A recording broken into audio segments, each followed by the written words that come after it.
करते हैं कि आप अपने कुंडली को देखकर कैसे पता लगाएं कि आपकी सरकारी नौकरी होगी या नहीं होगी। ये कुंडली का एक चार्ट है जो चंद्र कुंडली की चार्ट है।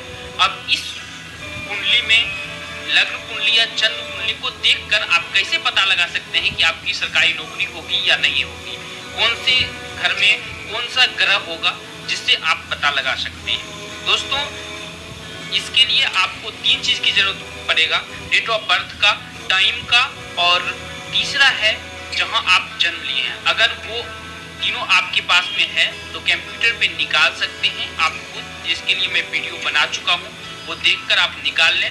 और उसके बाद वहां से देखें कि इस जो घर में बता रहा हूं उस घर में वो ग्रह बैठा है तो आपको सरकारी नौकरी होगा ही होगा, और किस नक्षत्र में अगर आपका जन्म हुआ होगा तो आपको सरकारी नौकरी होने की चांस होगा।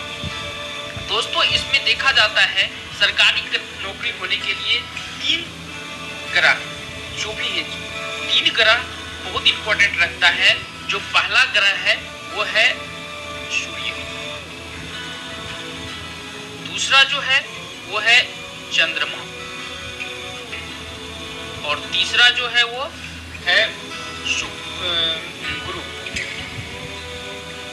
दोस्तों, अगर सूर्य, चंद्रमा, गुरु अगर तीनों अगर आपका एक घर में बैठा हो, और कौन कौन से घर में बैठा हो तो आपको सरकारी नौकरी का योग बनता है, मैं उसके बारे में बात करता हूँ। अगर 12वें घर में अगर इस तीनों में से कोई भी स्वामी अगर बैठे हुए हैं 12वें घर में, कोई भी, अगर 2 है तो इम्पोर्टेंट, अगर तीनों है तो सबसे अच्छा, अगर 2 भी हैं अगर 12वें घर में, लेकिन उस राशि का नीच का नहीं होना चाहिए। दोस्तों, मैंने यहाँ पे बता चुका हूँ, अगर आप ये नहीं समझ रहे हैं तो आप पिछला वीडियो देख लीजिए, वहाँ पे आपका राशि है जो कि सीक्वेंस में रहता है, मेष, वृषभ, मिथुन, कर्क, सिंह, कन्या, तुला, वृषभ, वृश्चिक, धनु, मकर, कुंभ और मीन, ये सब सीरीज में रहता है। और इसका जैसे कि मेष राशि के जो स्वामी होते हैं वो मंगल होते हैं, वृषभ के शुक्र होते हैं, मैं दूसरे एक वीडियो में बना के दिखा दिया है, और कौन से ग्रह में ये बैठने के बाद कौन कौन सी प्रॉब्लम होती है। अब दोस्तों, अगर 12वें घर में, ये 12वें घर में अगर आपका सूर्य, चंद्रमा, गुरु में से कोई भी अगर बैठे हुए हैं तो ऐसे आदमी को सरकारी नौकरी होने का चांस ज्यादा होता है। दूसरा है कि दूसरे घर में अगर आपका सूर्य, चंद्रमा और गुरु, लेकिन राशि नीच का नहीं होना चाहिए, इस घर में बैठे हुए हैं और उसका राशि अगर नीच का है, तो गुरु अगर स्वामी अगर उसका राशि के अगर नीच के हैं तो नहीं होगा। सूर्य, चंद्रमा अगर गुरु अगर इसमें बैठे हुए हैं तो उनको सरकारी नौकरी जरूर होगा। अगर उसके बाद अगर चौथे घर में भी अगर सूर्य, चंद्रमा, गुरु अगर बैठे हुए हैं तो सरकारी नौकरी होने का चांस ज्यादा होता है। अगर ये छठा घर है, छठे घर में भी अगर होता है तो इसके जो मालिक होते हैं वो कन्या होते हैं, बुध होते हैं। ज्यादातर आदमी का जो होता है यहाँ पे सूर्य, चंद्रमा, गुरु तीनों होते हैं, लेकिन इसमें देखा ये जाता है कि इसमें ज्यादातर उसके जो स्वामी होते हैं वो नीच के होते हैं, लेकिन वो देखना बहुत इम्पोर्टेंट है। और इसमें अगर हो गया, अगर 7वें घर में भी अगर ये तीनों में से कोई भी ग्रह बैठे हुए हैं तो आपको सरकारी नौकरी होगा। उसके बाद 10वें घर में भी अगर बैठे हुए हैं तो आपको सरकारी नौकरी होने का चांस 90% बन जाता है। अब 100% के लिए क्या होता है कि इसमें जब आप जन्म कुंडली आप देखेंगे, या अपना जन्म कुंडली अगर आपके पास में है तो भी सही है, अगर नहीं है तो कंप्यूटर से निकाल लीजिए। अगर वहां पे देखिए एक नक्षत्र होता है, उस नक्षत्र में अगर मैं 3 नक्षत्र का नाम बताता हूँ, जैसे कि नक्षत्र उसमें लिखा होगा, नक्षत्र अगर रोहिणी हो, रोहिणी जो नक्षत्र होते हैं उनके मालिक जो होते हैं वो चंद्रमा होते हैं, दूसरा ज्येष्ठ नक्षत्र और तीसरा मूल नक्षत्र। दोस्तों, ये तीनों नक्षत्र में से अगर किसी भी आदमी का अगर इस तीनों नक्षत्र में अगर जन्म हुआ है और इस ग्रह में किसी में से अगर सूर्य, चंद्रमा अगर बैठे हुए हैं तो उससे सरकारी नौकरी जरूर होगा। वो आदमी ये तीनों, मैं यहाँ पे गंडमूल नक्षत्र की बात नहीं कर रहा हूँ, कर्णमूल नक्षत्र की जो कुंडली होती है वो इस कुंडली से भिन्न होती है।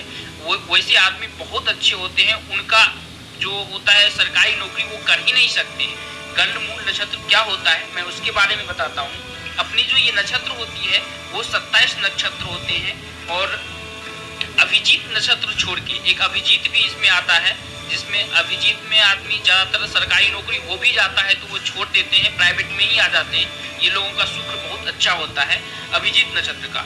ऐसे 27 नक्षत्र होता है, ये अभी जोड़ के 28 होता है। अब 27 नक्षत्र में जो डिग्री होती है वो 360 डिग्री होती है। अब 360 डिग्री को 12 भाग में बांटने के बाद हर एक राशि को 30 डिग्री मिलता है, और उसी 30 डिग्री पर ये पूरा चक्र चलता है। दोस्तों ये एक साइंस है, जो भी है ये कुंडली जो है वो साइंस है। कब कौन से ग्रह में जाने के बाद चेंज होगा वो साइंस के हिसाब से बदलते रहता है।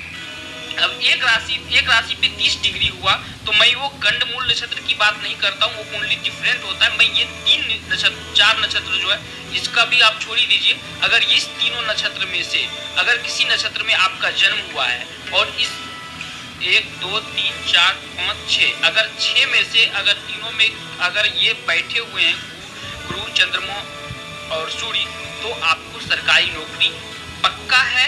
अगर आप मेहनत करोगे तो ही सरकारी नौकरी होगा। ऐसा नहीं है कि आपको सरकारी नौकरी मिल ही जाएगा। बैठे बैठे किसी को सरकारी नौकरी नहीं मिलता है दोस्तों। अगर आप कर्म नहीं करोगे तो आपका कुछ नहीं हो सकता। ये जो प्रेडिक्शन है या ये जो कोई भविष्य कोई पंडित या ज्योतिष जो भी आपको बताए, ये सिर्फ प्रिडिक्ट करके आपको बता सकता है, लेकिन मेहनत करना आपका ही काम है। दूसरा आदमी आपके बदला में मेहनत नहीं कर सकता है, और अगर आप मेहनत करते हैं तो सरकारी नौकरी हो जाएगी। दोस्तों ये एक अभिजीत जो नक्षत्र है इसके बारे में मैं क्लियर कर देना चाहता हूँ। ऐसे आदमी को जैसे गंडमूल नक्षत्र है, वैसे अगर उस नक्षत्र में आदमी का जन्म होता है तो जैसे हम अपने भाषा में सतैसा बोलते हैं, तो वो थोड़ा डिफरेंस उनके जन्म के 27 दिन के बाद बहुत कुछ उनका किया जाता है। लेकिन उसमें क्या है कि वैसे आदमी बहुत सूर्यवान होते हैं, उनका कुंडली भी सामान्य आदमी से भिन्न होता है, यहाँ तक कि मांगलिक आदमी से भी उनका कुंडली भिन्न होता है। दोस्तों वैसे आदमी को सरकारी नौकरी का चांस होता है, लेकिन वैसे आदमी में एक डिमेरिट होता है कि वो जन्म के बाद अपने माता पिता में से मतलब वैसा चीज़ मैं बता नहीं सकता हूँ, लेकिन कुछ प्रॉब्लम ऐसा होता है जिससे माता पिता को खोने की स्थिति आ जाती है। ऐसे जंतु इसलिए आदमी उन लोगों का क्या करते हैं 27 दिन के बाद उनका ग्रह जो भी है पंडित देख के उनको बताता है कि ये ग्रह है, उसका निवारण करना जरूरी होता है। वो गंडमूल नक्षत्र का होता है, ये तीनों नक्षत्र का नहीं होता। ये सिंपल नक्षत्र है, यहाँ से आप पता लगा के कर सकते हैं अपना उपाय। दोस्तों अगर आप कब होगी सरकारी नौकरी इसके बारे में अगर आप जानना चाहते हैं तो इस चैनल को सब्सक्राइब कर लीजिए। इससे मिली जानकारी जुड़ी जानकारी आपको हर वक्त मिलते रहेगा। और दोस्तों मैं ये बता देता हूँ कि अगर आपको ये पता है, ये सभी पता है, तो ही आप खुद कुंडली देखना चालू करें और ये जरूर जान लें कि ये सब क्या है। जैसे कि मैंने आपको बता दिया कि मेष राशि के जो गुरु हैं वो मंगल देव हैं। अब दोस्तों इसमें 3 ग्रह जो है वो बहुत इम्पोर्टेंट है, जो है दूसरा और 7वां और 5वां। दोस्तों दूसरा 5वां और 7वां जिस भी आदमी का अगर स्वामी होता है यानी कि 1 नंबर के घरों में होता है, उनको सरकारी नौकरी के साथ साथ बिजनेस का भी योग बनता है। सरकारी नौकरी करने के साथ साथ वो बिजनेस भी कर सकते हैं। लेकिन इसमें देखना पड़ता है कि यहाँ पे 2 ही राशि है, जैसे कि कर्क है और सिंह है, जिसके मालिक सिर्फ एक होते हैं, लेकिन सभी ग्रह के मालिक 2 होते हैं। जैसे कि अपना वृषभ है, इनके मालिक 2 हैं, शुक्र तुला और वृषभ राशि के जो मालिक हैं वो शुक्र हैं। उसके बाद बृहस्पति जो है मीन और धनु राशि के जो मालिक हैं वो बृहस्पति हैं। ये आपको देखना पड़ेगा। मकर और कुंभ के जो राशि के जो स्वामी हैं वो दोनों शनिदेव बुध हैं। और ये तीनों राशि जिनके पास में है, अगर वृषभ है और उनका वृषभ हो गया एक, दूसरा हो गया तुला राशि और तीसरा हो गया सिंह राशि। अगर ये तीनों राशि में से अगर यहाँ पे पहले स्थान पर किसी व्यक्ति का है तो उसको सरकारी नौकरी के साथ बिजनेस का भी योग बनता है। वो सरकारी नौकरी करते करते वो बिजनेस क्षेत्र में बहुत अच्छे जा सकते हैं।